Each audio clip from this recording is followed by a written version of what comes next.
জটিল সংখ্যার সবথেকে গুরুত্বপূর্ণ একটি টপিকস হচ্ছে মডুলাস আর্গুমেন্ট এবং পোলার আকার। এই টপিকসটি থেকে একাডেমিকে সিকিউ, এমসিকিউ এবং এডমিশনে এই জায়গা থেকে বারবারই প্রশ্ন আসতেছে। বিগত বছরের প্রশ্নগুলোকে যদি আমরা অ্যানালিসিস করি তাহলে দেখা যাবে প্রত্যেকটি এমসিকিউ পরীক্ষায় এই আর্গুমেন্ট, মডুলাস এবং পোলার আকার এই সংক্রান্ত একটি প্রশ্ন আসে। তাহলে আমরা দেখি কিভাবে খুব সহজে টেকনিকের মাধ্যমে একটি জটিল সংখ্যার আর্গুমেন্ট, মডুলাস, পোলার আকার বের করা যায়। ফোকাস রাখো। প্রথমত আমরা জানি যে একটি জটিল সংখ্যাকে জেড দ্বারা প্রকাশ করা হয়, আর জেড ইকুয়াল আমরা গত ক্লাসে দেখেছি যে Z equal X plus I Y. এটি হচ্ছে আমাদের একটি জটিল সংখ্যা। প্রত্যেকটি জটিল সংখ্যার দুটি করে পার্ট আছে। এর একটি হচ্ছে রিয়াল পার্ট। কি পার্ট বলো? Real part. আর একটি হচ্ছে ইমাজিনারি পার্ট। রিয়াল পার্ট অর্থাৎ বাস্তব অংশ, ইমাজিনারি পার্ট অর্থাৎ কাল্পনিক অংশ। যার সাথে আই থাকবে না সেটা বাস্তব অংশ, যার সাথে আই থাকবে সেটা হচ্ছে কাল্পনিক অংশ। এখন যদি আমরা এই জটিল সংখ্যার মডুলাস, আর্গুমেন্ট, পোলার আকার বের করি তাহলে এর তিনটি সূত্রের মাধ্যমে এটিকে আমরা বের করব। এখন সেই সূত্রগুলো কিভাবে আসছে এই বিষয়গুলো তো তোমাদের এমসিকিউ সলভ ক্লাসে দেখানো সম্ভব না, তাহলে আমাদের সময় হিউজ পরিমাণ বেড়ে যাবে। তো আমরা আপাতত বিশ্বাস করে নেই যে এর মডুলাসের সূত্রটা কি, এর আর্গুমেন্টের সূত্রটা কি, এর পোলার আকারের সূত্রটা কি। তবে এই সূত্রগুলো মনে রাখার টেকনিক আমি বলবো, যেটা তোমাদের সব থেকে বেশি গুরুত্বপূর্ণ হবে। দেখো, এর মডুলাসকে মড অফ জেড দ্বারা প্রকাশ করা হয়। তাহলে বলো মডুলাস। মডুলাসকে প্রকাশ করা হয় কি দ্বারা? Mod of Z. এটিকে আর ইকুয়ালও আমরা লিখতে পারি।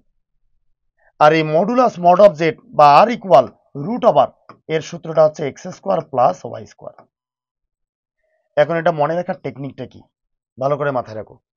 যদি কোনো জটিল সংখ্যার মডুলাস আমাদের বের করতে বলে তাহলে এটাকে এভাবে নিবা যে একটি রুট, আর এখানে বাস্তব অংশ বলতে কে? এক্স, তারপরে স্কোয়ার প্লাস কাল্পনিক অংশ। কাল্পনিক অংশের সিম্বল কিন্তু আই না, কাল্পনিক শুধু অংশটা, কাল্পনিক অংশ কে? ওয়াই। এই ওয়াই এর উপরে স্কোয়ার। তাহলে আমরা এটাকে এভাবে বলতে পারি যে কোনো জটিল সংখ্যার মডুলাস হচ্ছে রুট ওভার বাস্তব অংশের উপরে স্কোয়ার প্লাস কাল্পনিক অংশের উপরে স্কোয়ার। এখানে কোনোভাবেই কাল্পনিক সংখ্যার যে সিম্বল আই আছে এটাকে নেওয়া যাবে না। এখন এই সূত্রটা কিভাবে আসছে? এটা তো সূত্রের প্রতিপাদনের মাধ্যমে আসছে, যেটা তোমাদের এখন বিশ্বাস করে নিতে হবে। আচ্ছা, এখন যদি আমরা দেখি আর্গুমেন্ট, তাহলে আর্গুমেন্ট কিভাবে বের করতে পারি? আর্গুমেন্ট ভিন্ন ভিন্ন চতুর্ভাগে ভিন্ন ভিন্ন রকমের হতে পারে, আর আমরা জানি যে আমাদের 4টা চতুর্ভাগ আছে। এখন কোন চতুর্ভাগে কি আর্গুমেন্ট হবে এবং সেটাকে কিভাবে আমরা মাথায় রাখবো, কিভাবে মনে রাখবো, কোন টেকনিকে মাথায় রাখবো, সেই বিষয়গুলো বলি, একটু মনোযোগ সহকারে দেখো। প্রথমত এই চতুর্ভাগ নিয়ে কথা বলেছেন আমাদের সবার প্রিয় গণিতবিদ, নাম হচ্ছে রেনে দেকার্ত। তিনি বলেন পরস্পর লম্বভাবে যদি দুটি রেখা ছেদ করানো যায় তাহলে যে বিন্দুতে ছেদ করবে তার নাম মূলবিন্দু, আর এর স্থানাঙ্ক তিনি নামকরণ করেন 0,0 এর মাধ্যমে। বাম থেকে ডানে যে রেখাটি এটার নামকরণ করেন এক্স অক্ষ, অর্থাৎ প্রকাশ করেন এক্স ও এক্স ড্যাশ দিয়ে। উপর থেকে নিচে এটাকে নামকরণ করেন ওয়াই অক্ষ আর প্রকাশ করেন ওয়াই ও ওয়াই ড্যাশের মাধ্যমে। এখন দেখো 1 2 3 4 আমাদের 4টা চতুর্ভাগ তৈরি হয়ে গেছে। আমাদের প্রথম এই ওএক্স রেখাটিকে বলা হয়, ভালো করে মাথায় রাখো, এই ওএক্স রেখাটিকে আমরা বলতে পারি রেফারেন্স লাইন। রেফারেন্স লাইন বা এটাকে বলতে পারি আদি অক্ষ। আদি অক্ষ বা এটাকে বলা হয় মাদার লাইন। মাদার লাইন বা এটাকে বলতে পারি মা অক্ষ। মা অক্ষ। তাহলে আমরা কি বলি? ওএক্স কে বলি রেফারেন্স লাইন বা আদি অক্ষ, মাদার লাইন বা মা অক্ষ। এখান থেকে সবকিছু তৈরি, এখান থেকে সবকিছু সৃষ্টি, এখান থেকে সবকিছুর জন্ম। আমরা যদি এখান থেকে শুরু করি তাহলে দেখো এর উপরে উঠলাম অর্থাৎ প্রথম চতুর্ভাগে। তাহলে প্রথম চতুর্ভাগে এই আর্গুমেন্ট নির্ণয়ের সূত্রটি হচ্ছে theta equal tan inverse mod of Y divided X. এখন তোমরা যদি আমাকে একটি প্রশ্ন করো, স্যার কেন প্রথম চতুর্ভাগে theta equal tan inverse mod of Y divided x, তাহলে এটা তো আসছে সূত্রের প্রতিপাদনের মাধ্যমে, আর এই প্রতিপাদনটা দেখাতে গেলে আমাদের ক্লাসটা হিউজ পরিমাণ বেড়ে যাবে টাইমটা। তো তোমরা আপাতত এটা বিশ্বাস করে নাও। এর মাধ্যমে আমরা দেখবো এখন পরবর্তী চতুর্ভাগের কোনগুলো কি হতে পারে। এখন যদি রেফারেন্স লাইন থেকে আমরা শুরু করি পরের চতুর্ভাগ অর্থাৎ 2 নম্বর চতুর্ভাগ, তাহলে এখান থেকে এখানে পর্যন্ত দেখো আসতে আমাদের 180 ডিগ্রি কোণ যেতে হচ্ছে। তাহলে এখান থেকে এখানে যদি 180 ডিগ্রি কোণ হয়, তাহলে তার থেকে যদি আমরা কিছু বিয়োগ করি, 180 থেকে কিছু বিয়োগ করব, 180 থেকে যেমন 1 বিয়োগ করলে 179, 180 থেকে 5 বিয়োগ করলে 175, 180 থেকে 10 বিয়োগ করলে 177, তাহলে সেগুলো কোথায় থাকবে? 180 থেকে কোনো কিছু বিয়োগ করা মানে তারা 2 নম্বর চতুর্ভাগে থাকা। তাহলে আমরা 2 নম্বর চতুর্ভাগটাকে যদি প্রকাশ করতে চাই, তাহলে বিয়োগ করতে হবে, অর্থাৎ তখন থিটা ইকুয়াল আমরা পাচ্ছি pi minus tan inverse mod of y divided x। তাহলে পাই কেন? পাই মানেই তো 180, তাহলে 180 minus tan inverse mod of y divided x, এটা 2 নম্বর চতুর্ভাগে। একইভাবে 3 নম্বর চতুর্ভাগে যদি আমরা দেখতে চাই, তাহলে 180 প্লাস করতে হবে, কিন্তু এই কাজটা করা যাবে না। এখানেই টুইস্ট, এখানেই সব থেকে বড় টুইস্ট, ভালো করে মাথায় রাখো। সব স্যারেরা কিন্তু 180 প্লাস দিয়ে করায়, যে কাজটা করলে তোমরা এমসিকিউ গুলো খুব সহজেই উত্তর করতে পারবে না, বা সিকিউ গুলোতে ভালোভাবে আমাদের এই সম্পর্কে যদি কোনো অঙ্কের প্রমাণ দেয়, তাহলে প্রমাণটা মেলাতে পারবে না সুন্দরভাবে। এর অন্যতম কারণ হচ্ছে আমাদের মুখ্য আর্গুমেন্ট সম্পর্কে না জানা। আমরা কিন্তু আর্গুমেন্ট বের করতেছি, এখানকার একটা টপিকস হচ্ছে মুখ্য আর্গুমেন্ট। প্রশ্ন করতে পারো মুখ্য আর্গুমেন্ট কাকে বলে? মুখ্য আর্গুমেন্টের সংখ্যা বিশাল বড়টা আছে, তবে তোমাদের মাথায় রাখতে হবে এতটুকু যে অঙ্ক করতে গেলে আমাদের কি লাগবে, আর সেটা হবে এরকম যে মুখ্য আর্গুমেন্ট হচ্ছে সর্বনিম্ন দূরত্বে, ভালো করে মাথায় রাখো, সর্বনিম্ন দূরত্বে যে কোনটা উৎপন্ন করা হয় বা যে কোনটা আমরা বের করতে পারি, তার নামই হচ্ছে মুখ্য আর্গুমেন্ট। এখন আমি সর্বনিম্ন দূরত্ব বলতে কি বোঝাচ্ছি দেখো, 3 নম্বর চতুর্ভাগে যদি কোনো কিছুকে আমরা ইন্ডিকেট করতে চাই, তাহলে এই রেফারেন্স লাইন থেকে কোন দিক দিয়ে গেলে আমরা খুব সহজে 3 নম্বর লাইনে পৌঁছাতে পারি, খুব তাড়াতাড়ি 3 নম্বর চতুর্ভাগে পৌঁছাতে পারি?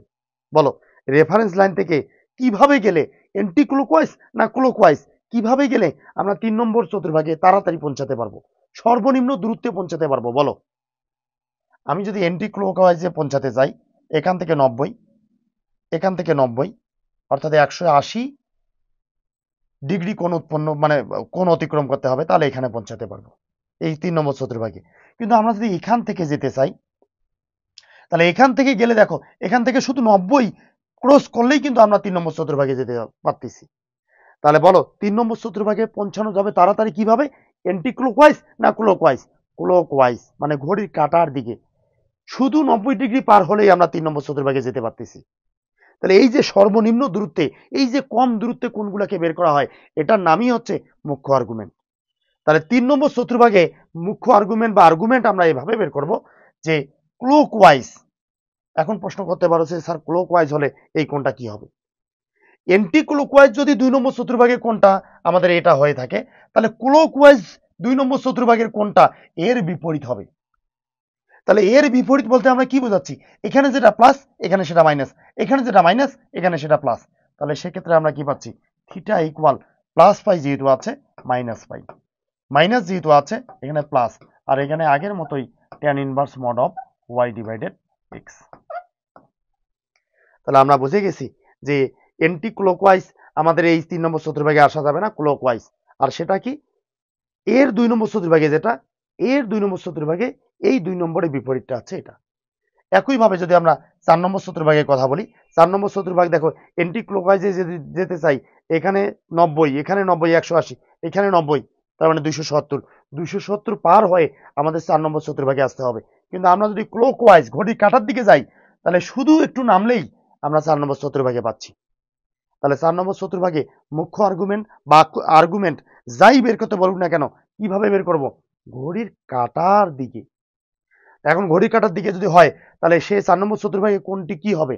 আমরা জানি 4 নম্বর চতুর্ভাগ মানে এন্টি ক্লকওয়াইজের 1 এর বিপরীত। তাহলে 1 এর বিপরীত 4 আর 2 এর বিপরীত হচ্ছে 3। তাহলে 1 এর বিপরীত যদি 4 হয়, 1 এ এখানে কি আছে প্লাস, তাহলে 4 এর কি থাকবে যে শুধু একটা মাইনাস, আর এখানে আগের মতোই থাকবে tan inverse mod of y divided x। তাহলে এভাবে আমরা আর্গুমেন্টটা বের করব। তাহলে কোনো জায়গায় আমাদের আর্গুমেন্ট ভুল হবে না। যদি আমাদের কোনো জায়গায় বলে যে মুখ্য আর্গুমেন্ট বের করো, তাতেও আমরা এইভাবে বের করব। আর যদি বলে আর্গুমেন্ট বের করো, তাতেও আমরা এইভাবে বের করার চেষ্টা করব বা এইভাবে বের করব। এভাবে বের করলে আর কোনো সময় ভুল হবে না। কিন্তু আমরা যদি সবকিছুকেই অ্যান্টি ক্লকওয়াইজ সবকিছুকেই ক্লকওয়াইজ বের করি তাহলে আমাদের কিছু অ্যান্সার মিলবে, কিছু অ্যান্সার মিলবে না। তো তোমরা বিষয়টা মোটামুটি বুঝে গেছো। এখন যদি আমরা দেখি যে আমাদের মডুলাস হয়ে গেছে, আর্গুমেন্ট হয়ে গেছে, এখন আমরা দেখব পোলার আকার। এই পোলার আকারটা জানতে হলে আমাদের মডুলাস এবং আর্গুমেন্ট সম্পর্কে জানতে হবে। তোমরা জানো যে জ্যামিতিতে অর্থাৎ সরল রেখায় আমরা পড়েছি পোলার আকার। পোলার মানে আর কমা থিটার মাধ্যমে যে আকারটা সেটার নামই হচ্ছে পোলার আকার। আসলে এখানেও ঘটনাটা কিন্তু একই রকম।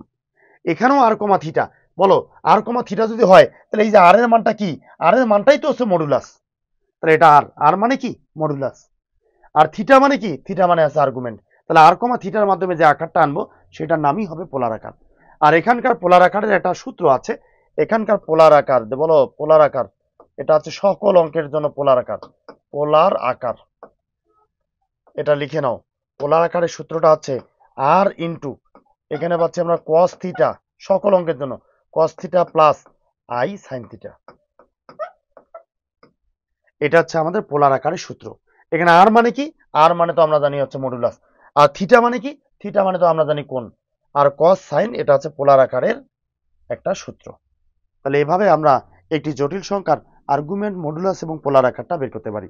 এখন যদি বিভিন্ন বোর্ডে কি কি প্রশ্ন আসছে এই সম্পর্কে সেটা দেখি, আবার বিভিন্ন ইঞ্জিনিয়ারিং এবং সাধারণ যে বিশ্ববিদ্যালয়গুলো আছে সেখানে কি কি ধরনের প্রশ্ন আসছে সেগুলো যদি আমরা দেখি তাহলে কেমন দাঁড়ায় সে বিষয়গুলো দেখো। এখানে প্রথমে আসছে আমাদের বিগত বছরের বোর্ড এমসিকিউ। এখানে দেখো প্রথম প্রশ্নটিতে বলা আছে, এটা আসছে ময়মনসিংহ বোর্ড 2023 সালে। আর প্রশ্নটি এভাবে বলা আছে যে -2 প্লাস আই রুট ওভার 5 এর মডুলাস কোনটি? তাহলে বলো এটাকে কোনো কিছু ইকুয়াল যেহেতু দেওয়া নেই তাহলে জেড ইকুয়াল নিলাম। তাহলে এর মডুলাস যদি বলি মড অফ জেড, কি বলছি যে বাস্তব অংশ কত? -2, তারপর এটা স্কোয়ার। কাল্পনিক অংশ, কাল্পনিক সিম্বল কিন্তু না, অংশ। কাল্পনিক অংশ কত? যে শুধু রুট ওভার 5, শুধু রুট ওভার 5, তারপর এটা স্কোয়ার। মাঝখানে কি চিহ্ন হবে? প্লাস। আর উপরে কি হবে? রুট। এটা কার সূত্র? এটা আছে মডুলাস নির্ণয়ের সূত্র। কি সূত্র ছিল? যে root over X square plus এখানে ছিল ওয়াই স্কোয়ার। তাহলে এখন বলো এটা যদি হয়ে থাকে -2 এর উপরে স্কোয়ার মানে 4, আর স্কোয়ার রুট ক্যান্সেল, শুধু 5, তারপর যদি রুট করি 4 + 5 মানে 9, 9 এর উপর যদি রুট করি তাহলে পাচ্ছি আমরা 3। তাহলে বলো এই 13 নম্বর প্রশ্নের উত্তর যে এর মডুলাস হচ্ছে আমাদের শুধুমাত্র কত? 3। আমরা যদি পরের ঘটনায় চলে যাই, দেখো পরের প্রশ্নটি এসেছে রাজশাহী বোর্ড 2022 সালে। আর প্রশ্নটিতে বলা আছে যে -1 মাইনাস আই রুট ওভার 3 এর অনুবন্ধী রাশির আর্গুমেন্ট কত? মার্ক করো, অনেকে তোমরা ঝোঁকের মাথায় এরই শুধু আর্গুমেন্টটা বের করো, কিন্তু ওর আর্গুমেন্ট বের করতে বলে নাই, ওর যে অনুবন্ধী রাশি তার আর্গুমেন্ট বের করতে বলছে। আমরা দেখি ওর অনুবন্ধী রাশি কি হবে। আর এই অনুবন্ধী নিয়ে এর আগের ক্লাসে আমি তোমাদেরকে বলার চেষ্টা করছি যে জটিল সংখ্যার অনুবন্ধী জটিল সংখ্যা হচ্ছে কনজুগেট অফ কমপ্লেক্স নাম্বার, এটাকে ইংলিশে বলা হয়, বা অনুবন্ধী জটিল সংখ্যা। এটার অর্থ হচ্ছে শুধু আয়ের সামনে চিহ্নের পরিবর্তন করতে হবে, তাহলেই আমরা অনুবন্ধী জটিল সংখ্যাটা পেয়ে যাব। তাহলে বলো শুধু আয়ের সামনে যদি চিহ্নের পরিবর্তন করতে চাই তাহলে জেড ইকুয়াল, যদি এই জটিল সংখ্যাটা হয়ে থাকে এর অনুবন্ধী জটিল সংখ্যা হচ্ছে জেড বার। আর শুধু আয়ের সামনে চিহ্নের পরিবর্তন, আয়ের সামনে আছে মাইনাস, এখন আয়ের সামনে হবে প্লাস, -1 রেখে দিলাম প্লাস, এখানে পাচ্ছি আই রুট ওভার 3। তাহলে এর কি বের করতে বলছে? এর আর্গুমেন্ট বের করতে বলছে। কোনো কিছুর আর্গুমেন্ট যদি বের করতে চাই বা কোনো জটিল সংখ্যার আর্গুমেন্ট বের করতে চাই তার আগে আমাদের দেখতে হবে ওই জটিল সংখ্যাটা কোন চতুর্ভাগে অবস্থান করতেছে, প্রথম, দ্বিতীয়, তৃতীয় না চতুর্থ। আমরা যদি দেখি এই জটিল সংখ্যাটাকে যে কোন চতুর্ভাগে সে আছে, তাহলে জেড ইকুয়াল তো আমরা জানি যে এখানে পাচ্ছি এক্স প্লাস আই ওয়াই। তাহলে এর সাথে যদি কম্পেয়ার করি এক্স এর জায়গায় বাস্তব অংশ কত আছে? -1। ওয়াই এর জায়গায় কাল্পনিক অংশটা কত আছে? ওয়াই এর জায়গায় আছে রুট ওভার 3। তাহলে বলো এক্স এর মান -1, ওয়াই এর মান রুট ওভার 3। তাহলে আমরা যদি একটা অক্ষের মাধ্যমে এটাকে দেখতে চাই, এটা হচ্ছে আমাদের এক্স অক্ষ। এক্স এর মান মাইনাস মানে এই যে উল্টা পাশে, উল্টা পাশে। ওয়াই এর মান প্লাস মানে উপরে। তাহলে বলো কোন চতুর্ভাগে অবস্থান করতেছে এই জটিল সংখ্যাটা? মাইনাস প্লাস, অর্থাৎ 2 নম্বর চতুর্ভাগে। তাহলে বলো 2 নম্বর চতুর্ভাগে আর্গুমেন্ট বের করার আমাদের সূত্রটা কি ছিল? 2 নম্বর চতুর্ভাগে আর্গুমেন্ট বের করার সূত্রটা কি ছিল? অবশ্যই তোমরা কিছুক্ষণ আগেই দেখেছো যে সেটা ছিল পাই মাইনাস, আর এটা ছিল tan inverse mod of Y divided x. তো এই ক্ষেত্রে যদি আমরা এর আর্গুমেন্ট এখন বের করতে চাই, তাহলে বলো পাই মাইনাস, আর এখানে পাচ্ছি আমরা tan inverse mod of Y. Y মানটা কত বলো? ওয়াই মান হচ্ছে √3। ওয়াই মান হচ্ছে আমরা √3 পাচ্ছি এক্স। এক্স এর মান কত? -1। তাহলে এখানে -1। মডের ভেতর নেগেটিভ হলে সেটা পজিটিভ। তাহলে সেক্ষেত্রে আমরা পাচ্ছি যে পাই মাইনাস ট্যান ইনভার্স আছে রেখে দিলাম √3/-1, আর মড যেহেতু আছে নিচে 1 থাকাও যে কথা, না থাকাও সে কথা, শুধু √3। তাহলে এটা আমরা পাচ্ছি পাই মাইনাস ট্যান ইনভার্স আমরা রেখে দিলাম শুধু √3, মানে ট্যান কত ডিগ্রি মান? আমরা জানি ট্যান 60 ডিগ্রি মান √3। আর 60 ডিগ্রিকে আমরা কত করে লিখতে পারি? পাই/3 করে লিখতে পারি। তাহলে আমরা এখানে এভাবে লিখতে পারি যে ট্যান পাই/3 অর্থাৎ ট্যান 60 ডিগ্রি মান কত বলতে পারি? √3। তাহলে √3 জায়গায় কি আমরা ট্যান পাই/3 লিখতে পারি না? অবশ্যই। এটা সমান এটা লিখতে পারে, এইটা সমান ওইটা লেখা যাবে। তাহলে √3 জায়গায় আমরা লিখতে পারি ট্যান 60 ডিগ্রি, এটা হচ্ছে আমাদের পাই/3। তাহলে এখন বলো ট্যান ইনভার্স কেটে গেল, তাহলে এখানে পাচ্ছি পাই মাইনাস পাই/3। আর এটাকে যদি আমরা লসাগু করি, তাহলে বলো লসাগু করলে কি হবে? 3 লসাগু, তাহলে 3 পাই মাইনাস পাই অর্থাৎ 2 পাই/3। তাহলে বলো এর উত্তর কোনটা? 2 পাই/3 কোথায় আছে? 2 পাই/3 অর্থাৎ ঘ নম্বর হচ্ছে। আমি অনেক কিছুই বোঝানোর জন্য তোমাদেরকে লিখে লিখে দেখাইছি। এই বিষয়গুলো এতগুলো লিখতে হবে না, তোমরা সাংকেতিক ভাষায় বা অল্প লিখায় এর উত্তরটা বের করতে পারবা। আচ্ছা, আমরা এখন এর পরে ঘটনায় চলে যাই। দেখো এখানে 15 নম্বর প্রশ্নটা আসছে বরিশাল বোর্ড 2022 সালে। আর এখানে কিন্তু একটা কথা বলেই দিয়েছে যে মুখ্য আর্গুমেন্টটা বের করতে হবে। আর আমরা জানি সর্বনিম্ন দূরত্বে যে আর্গুমেন্টটা বের করা হবে তারই নাম মুখ্য আর্গুমেন্ট। আমরা যদি দেখি যে এর মুখ্য আর্গুমেন্টের আগে এটা কোন চতুর্ভাগে অবস্থান করে, তাহলে বলো এখানে এক্স এর মান হচ্ছে -√3, ওয়াই এর মানটা কত? -1, বলতে আই এর সহগ হচ্ছে -1। তাহলে দেখো কোন চতুর্ভাগে অবস্থান করে। এক্স এর মান, এটা যদি এক্স অক্ষ হয়, এক্স এর মান নেগেটিভ মানে এই যে পাশে আসলো, ওয়াই এর মানটা নেগেটিভ এই যে নিচ পাশে আসলো, তাহলে সেটা কোন চতুর্ভাগে আছে বলো? সেটা 3 নম্বর চতুর্ভাগে।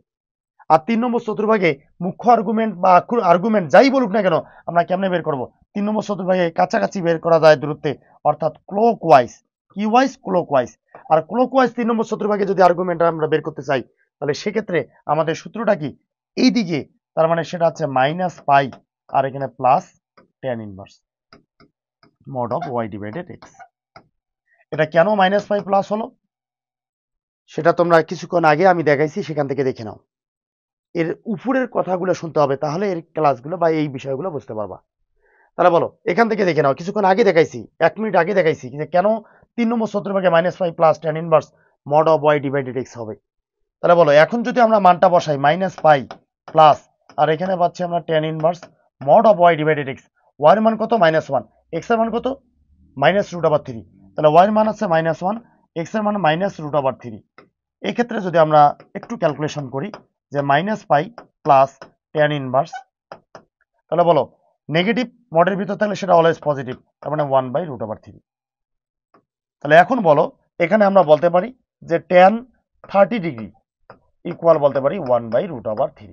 আবার বলতে পারি যে ট্যান 30 ডিগ্রিকে পাই/6 করে লিখতে পারি। পাই/6 মানে তো 30 ডিগ্রি, এর মান 1/√3। তাহলে এই ক্ষেত্রে আমরা বুঝতে পারলাম যদি ট্যান পাই/6 এর মান 1/√3 হয়, তাহলে 1/√3 জায়গায় আমরা কি লিখতে পারবো? ট্যান পাই/6। তাহলে এখন বলো 1/√3 জায়গায় আমরা কি লিখতে পারি? যে -পাই রেখে দিলাম প্লাস ট্যান আছে ট্যান ইনভার্স রেখে দিলাম, আর 1/√3 জায়গায় লিখলাম যে ট্যান পাই বাই কত? পাই/6। তাহলে ট্যান ইনভার্স কেটে গেল, তাহলে আমরা পাচ্ছি -পাই আর এখানে প্লাস পাই/6। আমরা যদি এটাকে লসাগু করি 6, তাহলে -6 পাই প্লাস পাই, তাহলে এখানে পাচ্ছি -5 পাই। তাহলে বলো -5 পাই/6 আছে কি কোথাও? আছে। তাহলে এটাই হবে আমাদের উত্তর গ, -5 পাই/6। তাহলে আমরা মোটামুটি বিষয়টা বুঝে গেছি। এখন যদি আমরা পরে ঘটনায় চলে আসি, দেখো 16 নম্বর বলছে কুমিল্লা বোর্ড 2022 সালে আসছে প্রশ্নটি যে -1 প্লাস আই এর পোলার আকার কত? তাহলে বলো -1 প্লাস আই, তাহলে এক্স এর মান এখানে কত বলো? এক্স ইকুয়াল, এক্স এর মান বাস্তব অংশ মানে -1, ওয়াই এর মান কাল্পনিক অংশ মানে আই এর সাথে যেটা আছে, তাহলে বলো ওয়াই এর মান কত? 1। তাহলে দেখো পোলার আকার বের করতে গেলে আমাদের মডুলাস আর্গুমেন্ট দুটাই আগে লাগবে। আগে এর আমরা মডুলাস বের করি। তাহলে বলো এর মডুলাস যদি বের করতে চাই mod of Z equal root over বাস্তব অংশের উপর স্কোয়ার -1 এর উপর স্কোয়ার মানে 1, আর কাল্পনিক অংশের উপর স্কোয়ার মানে এই কাল্পনিক অংশ হচ্ছে y ইকুয়াল 1, তাহলে 1 এর উপর স্কোয়ার মানে 1 এর উপর স্কোয়ার, তাহলে বাস্তব অংশের উপর স্কোয়ার কাল্পনিক অংশের উপর স্কোয়ার, তাহলে 1 এর -1 এর উপর স্কোয়ার মানে হচ্ছে 1, আর 1 এর উপর স্কোয়ার মানে 1, 1 প্লাস 1 মানে 2, তার উপরে পাচ্ছি আমরা রুট ওভার 2। আমরা মডুলাসের মানটা বের করে ফেলছি রুট ওভার 2। এই মডুলাস মানেই হচ্ছে আর এর মান বা মড অফ জেড এর মান। এখন আমরা যদি থিটা, নতি বা কোণ বের করতে চাই বা আর্গুমেন্ট বের করতে চাই তখন কি হবে? আগে দেখতে হবে সেটা কোন চতুর্ভাগে আছে। দেখো আমরা যদি দেখি কোন চতুর্ভাগে আছে, এক্স এর মান নেগেটিভ মানে উল্টা পাশে, ওয়াই এর মান পজিটিভ মানে এই যে দেখো উপর পাশে, তাহলে সেটা কোন চতুর্ভাগে? 2 নম্বর চতুর্ভাগে। আর 2 নম্বর চতুর্ভাগে কোণ বের করার সূত্রটা কি বলো? যে থিটা ইকুয়াল এখানে পাচ্ছি আমরা 2 নম্বর চতুর্ভাগে পাই মাইনাস, আর এখানে পাচ্ছি আমরা tan inverse mod of Y divided X. এটা আছে 2 নম্বর চতুর্ভাগে কোণ বের করার সূত্র। তাহলে বলো এখানে যদি আমরা মানটা বসাই যে পাই মাইনাস tan ইনভার্স আছে, tan ইনভার্স রেখে দিলাম, বলো মড ওয়াই এর মানটা কত? ওয়াই এর মানটা হচ্ছে 1, এক্স এর মান -1, উপরে হচ্ছে 1 আর নিচে হচ্ছে -1, তাহলে 1 বাই -1 মডের ভিতর নেগেটিভ হলে সেটা তো পজিটিভ, আর 1 বাই 1 মানে 1, সেক্ষেত্রে আমরা বলতে পারি যে পাই মাইনাস এখানে tan ইনভার্স রেখে দিলাম 1, তাহলে বলো tan কত ডিগ্রি মান 1? tan পাই বাই 4 অর্থাৎ tan 45 ডিগ্রি মান 1, তাহলে 1 এর জায়গায় কি লিখতে পারবো? tan pi by 4। তাহলে এই ক্ষেত্রে আমরা বলতে পারি যে পাই মাইনাস আর এখানে tan ইনভার্স রেখে দিলাম, আর এখানে 1 এর জায়গায় tan পাই বাই 4 অর্থাৎ tan 45 ডিগ্রি, tan ইনভার্স কেটে গেল, তাহলে এখানে আমরা পাচ্ছি কি বলো? যে পাই মাইনাস এখানে পাই বাই 4, আর এটাকে যদি আমরা একটু লসাগু করি 4 পাই মাইনাস পাই অর্থাৎ 3 পাই বাই 4, তাহলে আমরা কোনটা পেয়ে গেছি? 3 পাই বাই 4। আবার মডুলাসের মান পেয়ে গেছি রুট ওভার 2। এখন যদি আমরা এই জটিল সংখ্যার পোলার আকার জানতে চাই, পোলার আকারের সূত্র হচ্ছে আর ইন্টু এখানে কি পাবো? যে কস theta plus i sine theta, এটা হচ্ছে আমাদের পোলার আকারের সূত্র। তাহলে আর এর মানটা কত বলো? রুট ওভার 2, তাহলে এটা পাচ্ছি আমরা রুট ওভার 2। কস থিটা মানে কত? 3 পাই বাই 4, তাহলে cos theta 3 pi by 4 plus i sine theta i sine, আর এখানে পাচ্ছি 3 পাই বাই 4। তাহলে বলো তো root 2 into cos 3 pi by 4 plus i sine 3 pi by 4 কোথায় আছে? তাহলে root 2 into cos 3 pi by 4 plus i sine 3 pi by 4, অর্থাৎ দেখো ঘ নম্বর অপশনে আছে। তাহলে এভাবে আমরা জটিল সংখ্যার পোলার আকারটা বের করতে পারি। আমরা যদি এর পরের ঘটনায় চলে যাই, দেখো এই টাইপ 1 টাইপ সম্পর্কে অর্থাৎ আর্গুমেন্ট মডুলাস পোলার আকার, এই যে টাইপ সম্পর্কে বিভিন্ন বিশ্ববিদ্যালয় এবং ইঞ্জিনিয়ারিং বিশ্ববিদ্যালয়ে কি কি টাইপের প্রশ্ন আসছে সেটা যদি আমরা একটু অ্যানালাইসিস করি। দেখো এটা হচ্ছে জাহাঙ্গীরনগর বিশ্ববিদ্যালয় 22-23 সেশনে এই প্রশ্নটি এসেছে, আর প্রশ্নটি ছিল এরকম, জেড ইকুয়াল 4 মাইনাস 3i একটি জটিল সংখ্যা হলে জেড এর মডুলাস কোনটি? মড অফ জেড বের করতে হবে। তাহলে খুবই সুন্দর একটি প্রশ্ন। মড অফ জেড ইকুয়াল কি হবে? রুট আবার বাস্তব অংশের উপরে স্কোয়ার মানে 4 4 কত হবে? 4 4 একেবারে লিখে ফেললাম 16 প্লাস কাল্পনিক অংশের উপরে স্কোয়ার, কাল্পনিক অংশ মানে আই এর সাথে যেটা থাকবে, আই এর সাথে কি আছে? মাইনাস রুট ওভার 3, তার উপর যদি আমরা স্কোয়ার করি মাইনাসের উপরে স্কোয়ার মানে প্লাস, আর 3 এর উপরে স্কোয়ার করলে হচ্ছে আমাদের 9, তাহলে 16 প্লাস 9 যদি করি 25, আর 25 এর উপর যদি রুট করি তাহলে শুধু 5। তাহলে বলো এই 17 নম্বর প্রশ্নের উত্তর হচ্ছে শুধুমাত্র 5। এখন যদি এর পরের প্রশ্নটির দিকে আমরা তাকাই, তাহলে দেখো এর 2 নম্বর অর্থাৎ 18 নম্বর প্রশ্নটি এখানে বলছে -1 প্লাস আই এর আর্গুমেন্ট কত, কোনটি কত, নতি কত বা থিটা কত, এটা বের করতে বলছে। এর আর্গুমেন্ট বের করতে গেলে আগে আমাদের জানতে হবে এটা কোন চতুর্ভাগে আছে, আর এটা জানতে হলে এক্স ওয়াই এর মানগুলো আমাদের দরকার হবে। এটাকে যদি Z equal X plus I Y এর সাথে কম্পেয়ার করি, তাহলে বলো এর বাস্তব অংশ এক্স ইকুয়াল হচ্ছে -1, আর এর কাল্পনিক অংশ ওয়াই ইকুয়াল হচ্ছে কত? 1। তাহলে বলো এটা কোন চতুর্ভাগে আছে? এক্স এর মান মাইনাস মানে উল্টা দিকে, ওয়াই এর মান প্লাস মানে উপরে, তাহলে সেটা অবস্থান করতেছে 2 নম্বর চতুর্ভাগে। আর 2 নম্বর চতুর্ভাগে কোণ বের করার সূত্রটা কি ছিল বলো? 2 নম্বর চতুর্ভাগে ছিল পাই মাইনাস, আর এটা ছিল tan inverse mod of Y divided x. তো এখন যদি আমরা মানগুলো বসাই, pi minus tan inverse mod of Y, y এর মানটা কত বলো? ওয়াই এর মানটা পাইছি আমরা 1, এখানে ওয়াই এর মান হচ্ছে 1, আর নিচে এক্স, এক্স এর মান কত? -1, তাহলে এখানে পাচ্ছি -1। এখন যদি আমরা দেখি যে পাই মাইনাস tan ইনভার্স, এখানে 1 বাই -1 মানে -1, -1 এর উপর মড করলে শুধু 1, কারণ মডের ভিতর নেগেটিভ হলে সেটা অলওয়েজ পজিটিভ। আর শুধু 1 যদি হয় tan কত ডিগ্রি মান 1, tan 45 ডিগ্রি মান 1। আর এই 45 ডিগ্রিকে রেডিয়ানে যদি লিখি তাহলে tan π/4 এর মান 1। আমরা যদি tan π/4, যে tan এখানে π/4, তার জায়গায় যদি 1 লিখতে পারি, তাহলে 1 এর জায়গায় tan π/4 লিখতে পারবো না কেন? তাহলে আমরা এখানে এটাকে ক্যালকুলেশন করলে পাচ্ছি 1, আর 1 এর জায়গায় আমরা লিখলাম যে tan π/4, তার মান 1। tan ইনভার্স কেটে গেল, তাহলে এখানে পাচ্ছি π - π/4। আর এটাকে যদি আমরা লসাগু করি, তাহলে এখানে 4 লসাগু করলে 4π - π, অর্থাৎ ফাইনালি আমরা পাচ্ছি 3π/4। তাহলে বলো 3π/4 আছে কি উত্তরে? আছে। তাহলে খ নম্বরটি আমাদের উত্তর হবে 3π/4। আচ্ছা, তাহলে বিষয়টা বুঝতে পেরেছো। এখন যদি আমরা এর পরের প্রশ্নটিতে চলে যাই, 19 নম্বর বলছে 2 - 2y এর মুখ্য আর্গুমেন্ট কত? মুখ্য আর্গুমেন্টের কথাই আমি এর আগে বলছিলাম যে সর্বনিম্ন দূরত্বে, সর্বনিম্ন পরিসরে, যে সব থেকে কম দূরত্বে যে কোন, যে নতি, যে আর্গুমেন্ট, যে থিটা বের করা হয় তাকেই বলা হয় মুখ্য আর্গুমেন্ট। আচ্ছা, তাহলে মুখ্য আর্গুমেন্ট বলতে আমরা বুঝি যে আমাদের যদি কোনো কিছু প্রথম চতুর্ভাগে থাকে সেটা এন্টি ক্লকওয়াইজ, 2 নম্বর চতুর্ভাগে থাকে এন্টি ক্লকওয়াইজ, কিন্তু 3 নম্বর চতুর্ভাগে থাকে তাহলে ক্লকওয়াইজ, 4 নম্বর চতুর্ভাগে ক্লকওয়াইজ। তার মানে প্রথম দুইটা চতুর্ভাগ এন্টি ক্লকওয়াইজ, 3 ও 4 নম্বর চতুর্ভাগটা হচ্ছে ক্লকওয়াইজ বের করতে হবে। এটার নামই হচ্ছে মুখ্য আর্গুমেন্ট, সহজভাবে বললাম। আচ্ছা, আমরা যদি দেখি যে এখানে কোন চতুর্ভাগে আছে, তাহলে এটাকে x প্লাস iy সাথে যদি আমরা কম্পেয়ার করি, তাহলে x ইকুয়াল পাচ্ছি আমরা 2, আর y ইকুয়াল আমরা পাচ্ছি -2। তাহলে আমরা যদি দেখি এখানে x এর মান 2 মানে দেখো পজিটিভ দিকে, y এর মান -2 মানে দেখো নেগেটিভ দিকে। তাহলে x এর মান পজিটিভ ডান দিকে, y এর মান নেগেটিভ মানে নিচ পাশে। তাহলে এর মুখ্য আর্গুমেন্ট বের করতে গেলে আমাদের 4 নম্বর চতুর্ভাগের মাধ্যমে এর মুখ্য আর্গুমেন্টটা বের করতে হবে। তাহলে বলো 4 নম্বর চতুর্ভাগে থিটা ইকুয়াল কোনটা কি ছিল? সেটা একের বিপরীত ছিল, একই ছিল tan ইনভার্স, একই কি ছিল? tan inverse mod of y divided x। আর 4 নম্বর একের বিপরীত শুধু একটা মাইনাস, একের বিপরীত 4, 2 এর বিপরীত 3। তাহলে এখানে যদি আমরা মানটা বসানোর চেষ্টা করি, মাইনাস tan ইনভার্স আছে রেখে দিলাম, আর এখানে y এর মানটা কত? y এর মান হচ্ছে -2, y এর মান -2, x এর মান কত? x এর মান হচ্ছে 1, না x এর মান 2, তাহলে বাই 2। তাহলে বলো 2 2 কেটে যাচ্ছে, তাহলে আমরা পাচ্ছি -1, আর মডের ভিতর মাইনাস হলে সেটা অলওয়েজ পজিটিভ, সেটা হচ্ছে +1। তাহলে বলো কিছুক্ষণ আগে দেখাইছি যে +1 যদি হয় 1 এর জায়গায় আমরা tan π/4 লিখতে পারি। সেক্ষেত্রে আমরা পাচ্ছি যে মাইনাস রেখে দিলাম, tan ইনভার্স রেখে দিলাম, আর এখানে 1 এর জায়গায় আমরা লিখতে পারি যে tan π/4।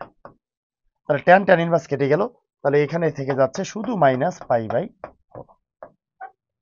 তাহলে দেখো -π/4 আছে কি কোথাও? আছে। তাহলে -π/4 এটি হচ্ছে আমাদের কাঙ্ক্ষিত উত্তর। এখন যদি আমরা পরের ঘটনায় চলে যাই, দেখো এখানে বলছে এর পোলার আকারটা নিচের কোনটি হবে? তাহলে আগের মতোই বলো, এখানে x ইকুয়াল কত? x ইকুয়াল -1, y ইকুয়াল কত? এর কাল্পনিক অংশ মানে √3। পোলার আকার বের করতে গেলে কি কি দরকার? মডুলাস দরকার, আর্গুমেন্ট দরকার। মডুলাস যদি বের করতে চাই, mod of z ইকুয়াল কি হবে? √, বাস্তব অংশ মানে -1 এর উপর স্কয়ার করলে 1, কাল্পনিক অংশ √3 উপর স্কয়ার করলে শুধুমাত্র 3, 3 + 1 ইকুয়াল হচ্ছে 4, তারপর রুট করলে পাচ্ছি আমরা 2। সহজ বিষয়। এবার মডুলাস আমরা পাইছি, এখন আর্গুমেন্ট যদি বের করি, x এর মান দেখো, x এর মান কোথায়? x এর মান নেগেটিভ, y এর মান কোথায়? পজিটিভ। তাহলে কোন চতুর্ভাগে? নেগেটিভ পজিটিভ কোন চতুর্ভাগে? 2 নম্বর চতুর্ভাগে। আর 2 নম্বর চতুর্ভাগে কোণ বের করার সূত্রটা কি? আমরা জানি যে 2 নম্বর চতুর্ভাগে কোণ বের করার সূত্র হচ্ছে π - tan inverse mod of y divided x। তাহলে এই ক্ষেত্রে দেখো π - y এর মানটা কত? y এর মানটা হচ্ছে √3, x এর মান কত? -1। তাহলে tan ইনভার্স আমরা রেখে দিলাম, y এর মান হচ্ছে √3 আর x এর মান -1। তাহলে বলো √3/-1 মানে -√3, আর মডের ভিতর নেগেটিভ মানে অলওয়েজ পজিটিভ, তাহলে শুধু √3 দাঁড়াচ্ছে। তাহলে tan কত ডিগ্রি মান √3? আমরা জানি tan 60 ডিগ্রি মান √3। তাহলে tan 60 ডিগ্রি মান যদি √3 হয়, তাহলে √3 এর জায়গায় tan 60 ডিগ্রি লিখতে পারবো, আর tan 60 ডিগ্রিকে আমরা tan π/3 করে লিখতে পারি। তাহলে বলো শুধু √3 জায়গায় আমরা লিখতে পারি কি? যে tan π/3, π মাইনাস tan ইনভার্স আছে tan ইনভার্স, আর এখানে পাচ্ছি আমরা tan π/3। tan ইনভার্স কেটে গেল, তাহলে বলো π মাইনাস এখানে পাচ্ছি আমরা π/3, আর এটাকে যদি লসাগু করি 3π - π অর্থাৎ 2π/3, তাহলে আমরা পাচ্ছি 2π/3 এর নতি। তাহলে এখন যদি আমরা পোলার আকার দেখি, পোলার আকারের সূত্র আর ইন্টু এখানে কি pi cos theta plus i sine theta, এটা হচ্ছে আমাদের পোলার আকারের সূত্র। তাহলে আর এর মানটা হচ্ছে মডুলাসের মান, তাহলে 2 ইন্টু কস থিটা, তাহলে কস থিটা, থিটা বলতে হচ্ছে 2π/3 প্লাস আই সাইন, আর থিটা বলতে 2π/3। তাহলে বলো 2 into cos 2π/3 plus i sine 2π/3 কোথায় আছে? 2 into cos 2π/3 plus i sine 2π/3। তাহলে আমরা এখানে পাচ্ছি যে আমাদের উত্তরটা হচ্ছে কত? উত্তরটা হচ্ছে ক। দেখো খ কিন্তু হবে না, এখানে মাইনাস চিহ্ন আছে, তাহলে উত্তর হবে আমাদের ক। আমরা বুঝে গেছি যে কিভাবে আমাদের আর্গুমেন্ট মডুলাস পোলার আকার বের করতে হবে, কিভাবে আমাদের মুখ্য আর্গুমেন্ট বের করতে হবে।